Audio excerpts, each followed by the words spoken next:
Hey guys, Milo here. Happy New Year. Thank you for watching.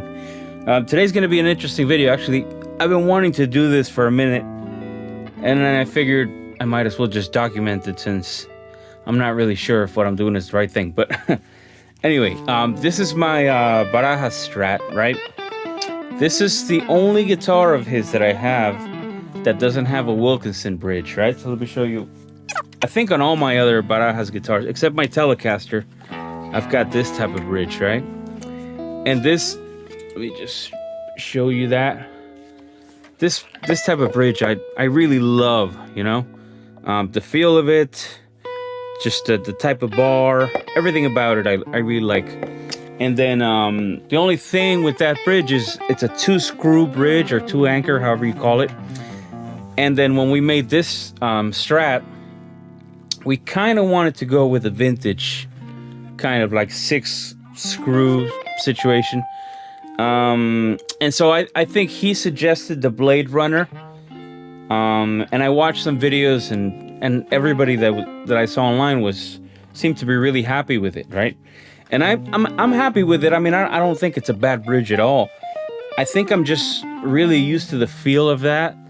And so if I go a really long time playing this guitar, I kind of get, you know, back in the zone with it, and it's fine. But then if I play another guitar, especially one of those, and then I switch over to this, then it's kind of weird, you know. It just doesn't. I ended up just getting myself one of these. I was watching an interview with Mr. Wilkinson, and I guess he does make like a Strat vintage type bridge, which I guess they call the VSVG. This is it.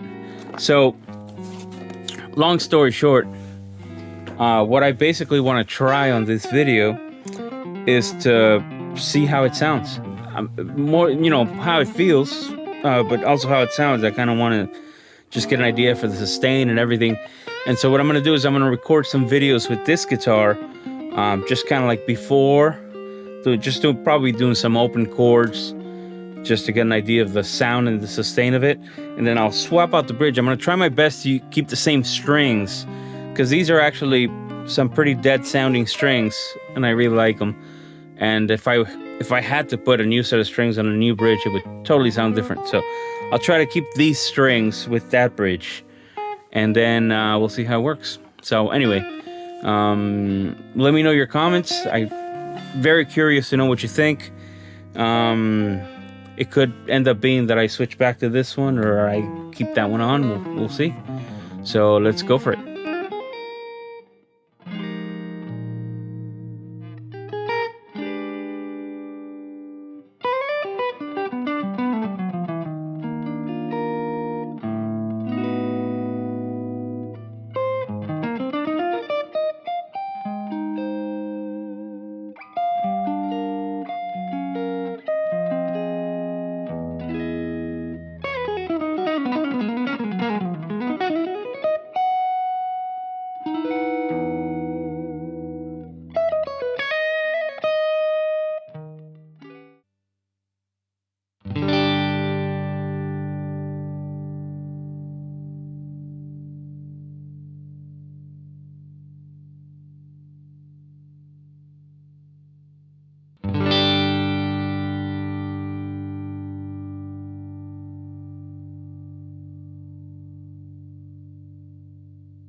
Okay, guys, so what do you guys think? I haven't sat down to really listen to them, but if there was any big difference, I couldn't really tell. Maybe that'll change when I when I go back and listen like real surgically. But I can tell you that feel-wise, I like the Wilkinson bridge better. Again, it could just be that I'm used to the other one. It doesn't necessarily mean that the BladeRunner is a bad bridge. I think it's a great bridge, and both bridges stay in tune really well. And then again, I just swapped this out. It took me a few minutes, and then I took maybe an hour or so to do the intonation and everything, and it's already staying in tune. So the tuning thing is already, it works with both bridges, right? But feel-wise, I think this feels more like a modern bridge, which I like, right? I want it to basically have a kind of like the feel of a modern bridge, but in a vintage style bridge, right? So what I'm referring to is just like I guess the wiggle of it. I feel like the BladeRunner is a little, I don't know why I even lifted it up. It's not like I can show you, but it feels a little rougher to move. Maybe that's what some people might like about it, actually, that it doesn't wiggle as much as this one does. So you can probably hear it when I in the example when I was kind of just playing the chord and just shaking the chord. This one wiggles a little bit more, which I like, you know. I also, there's a few things I like about the Wilkinson that are really cool.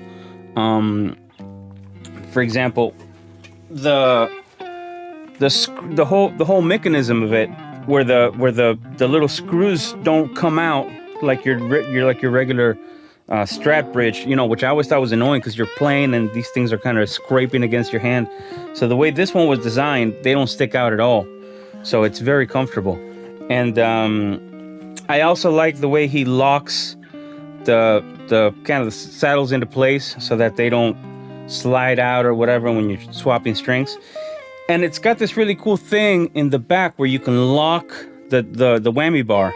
So you can literally raise it to whatever height you want it at, and then you screw it, and then it locks into that height. So you're not, and then, you know, again, it's not locked this way.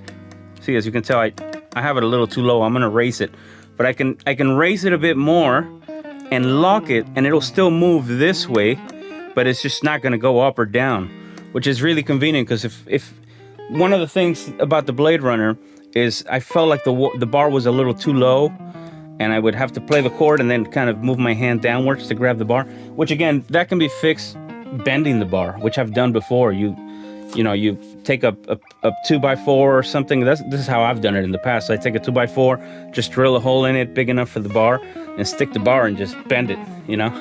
That's how I could have done it with that one. I would have bent it upwards a little bit just so that I could have a better reach for it when I'm playing. But this one, it's not a problem. So, for me, this is the winner for what I like and for what I'm used to. Again, the BladeRunner is not a bad bridge. Evidently, it doesn't sound bad. There's nothing about it that sonically that makes me want this one better. But feel-wise, I like this better. And then again, both of them stay perfectly in tune. Both of them are fitted for a 6-screw bridge, right? Even though the BladeRunner actually only has 4, right? And then both of them have wiggle room. So the screws, I'll try to post some pictures of that, but the holes for the screws are not exactly the size of the screw, but they have some wiggle room in case you need to adjust or whatever. Because I think what part of the Trevor Wilkinson, part of the thing he was saying is the screws, once they go in, if you drill the holes with a CNC machine, the holes are perfect. But once you start to screw the actual screw, it can kind of take on its own path and go crooked or whatever way. And they kind of compensate for that by letting the holes have a little bit of wiggle room in case the screw happens to just screw in at an angle or whatever. So I really like that about it. Like I said, I love how it feels under the hand. It's kind of like really simple too. It doesn't feel like a big clunky thing, which is kind of interesting. I like it. And then the whole tightening and racing of the arm is awesome. I did notice I had to loosen the springs a little bit. At first I left the same springs, and then I swapped them out, and I just used the Wilkinson springs. But that's it. I mean, let me know what you guys think. And if you guys have any strat bridges that you like, I did a little bit of research, and I ended up on this one just because I'm used to it. But let me know what strat bridges you guys like. And actually, that BladeRunner is not going to go to waste. I'm going to put it on another strat. I have a Mexican strat that's got the stock Mexican bridge, so I'm going to throw that in there. So anyway, thanks for watching. If you stuck around this long, leave me your comments, your thoughts, any experience with other bridges that you guys like. And hope to see you on the next one.